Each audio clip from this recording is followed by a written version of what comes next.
નમસ્કાર મિત્રો, વિડીયોમાં તમારું સ્વાગત છે। વહેલી સવારે આવ્યો ભયાનક ભૂકંપ। જી હા મિત્રો, અત્યારે હાલના મોટા અને મહત્વના સમાચાર સામે આવી રહ્યા છે। તો હિન્દુકુશ ક્ષેત્રમાં જોરદાર ભૂકંપ, કાટમાળ નીચે 7 લોકોના મોત અને 150 લોકો ઘાયલ। 3 નવેમ્બર 2025ના રોજ સોમવારના રોજ વહેલી સવારે ઉત્તર અફઘાનિસ્તાનમાં મજારે શરીફ શહેર નજીક 6.3ની તીવ્રતાનો શક્તિશાળી ભૂકંપ આવ્યો હતો, જેના કારણે અનેક લોકોના મૃત્યુ પામ્યા હતા, તો અનેક લોકો ઘાયલ થયા હતા। આ ભૂકંપ ત્યારે આવ્યો જ્યારે દેશ ગંભીર માનવતાવાદી કટોકટીનો સામનો કરી રહ્યો હતો।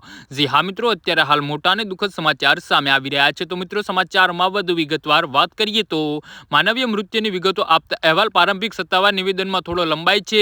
અફઘાનિસ્તાનના રાષ્ટ્રીય આપત્તિ વ્યવસ્થાપન સત્તામંડળ એ અહેવાલ આપ્યો છે કે સંગમ પ્રાંતના વાર લોકોએ મૃત્યુ પામ્યા છે, તો 143 લોકો ઘાયલ થયા છે। મોટા ભાગના ઘાયલોને ત્યારબાદ રજા આપવામાં આવી હતી અને તબીબી સહાય મળ્યા બાદ ઘરે મોકલી દેવામાં આવ્યા હતા। જી હા મિત્રો, તો આના વિશે તમારું શું કહેવું છે તો નીચે અમારી કમેન્ટ બોક્સમાં જરૂરથી જણાવજો અને અમારી યુટ્યુબ ચેનલને સબસ્ક્રાઇબ કરવાની ભૂલતા નહીં। વિડીયો પૂરો જોવા બદલ તમારો ખૂબ ખૂબ આભાર।